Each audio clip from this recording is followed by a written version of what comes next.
బలహీన వర్గాల ప్రజల కోసం నిరంతర పోరాట యోధుడు అన్న పెద్దలు ఆర్ కృష్ణయ్య గారికి, గౌరవనీయులు తమ్ముడు రాకేష్ రెడ్డి గారికి, గౌరవనీయులు అశోక్ గారికి, గెల్లు శ్రీను గారికి, నీలం వెంకటేష్ గారికి, సిపిఎం పార్టీ రాష్ట్ర కార్యదర్శి గౌరవనీయులు పెద్దలు జాన్ వెస్లీ గారికి, వేదిక మీద ఉన్న మా నిరుద్యోగ యువతి యువకులకు, ఇంత గొప్పగా ఈ కార్యక్రమాన్ని స్వచ్ఛందంగా నిర్వహించినటువంటి నిరుద్యోగ జేఏసీ సభ్యులకు, మా సోదర సోదరీమణులకు, మీడియా మిత్రులకు అందరికీ పేరు పేరున నమస్కారం, ఉద్యమాభివందనాలు.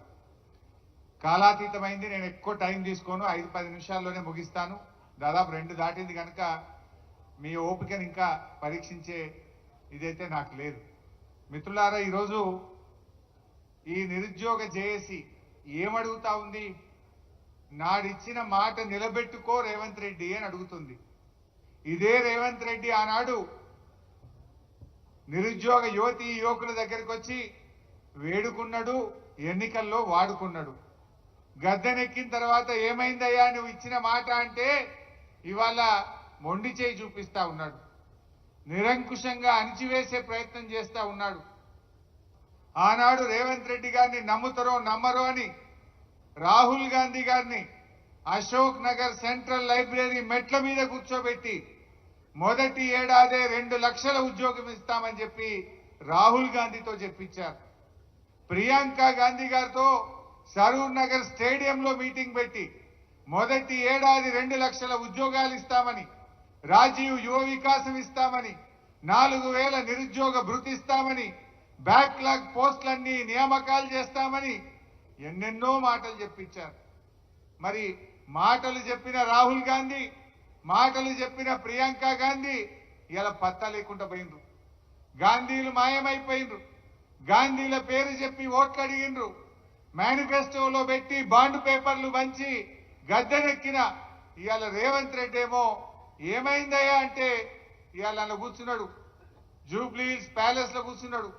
వెనకటికి ఎవడో అట్టపర్వతం ఎత్తి నేను ఆంజనేయ స్వామి అనుకున్నాడట, నెత్తిన ఈక పెట్టుకొని శ్రీకృష్ణుడు అనుకున్నాడట.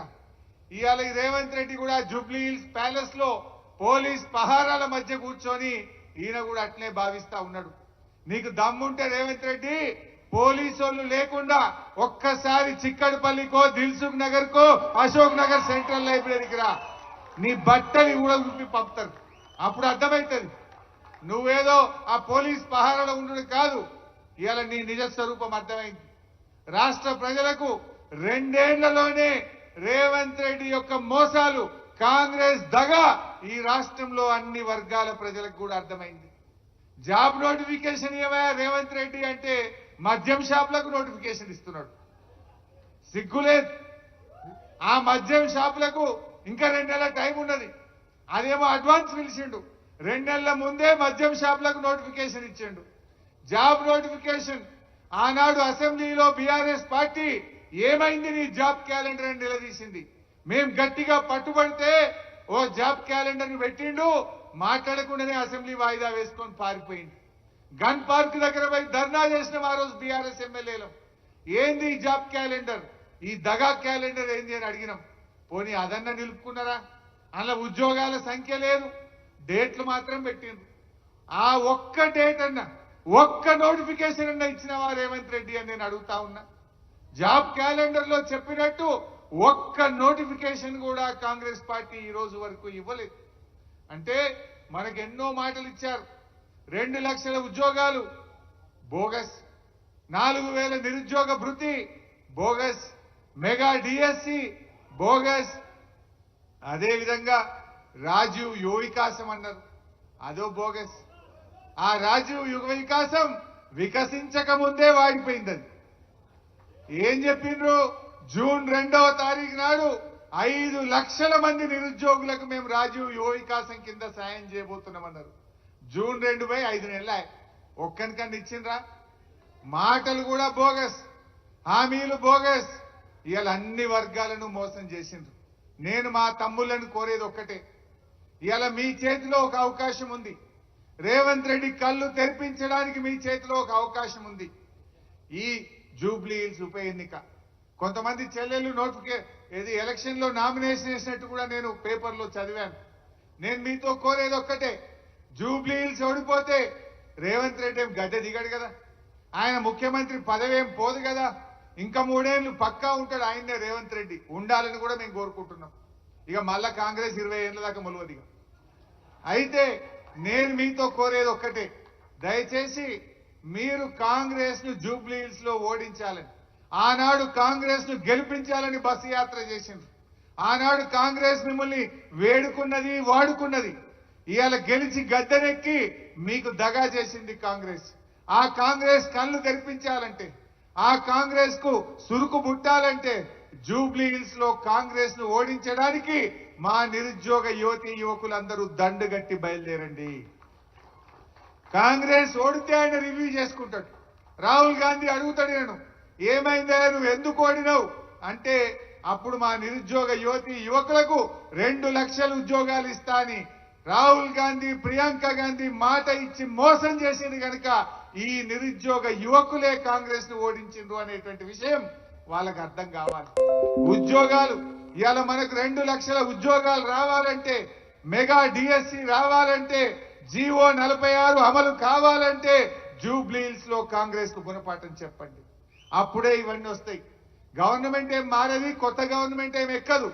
కానీ తన తప్పులు తాను తెలుసుకోవాలంటే, కాంగ్రెస్ రివ్యూ చేసుకోవాలంటే ఇవాళ కాంగ్రెస్ ను మనం ఓడించాల్సినటువంటి అవసరం ఉంది. దయచేసి ఆలోచించండి.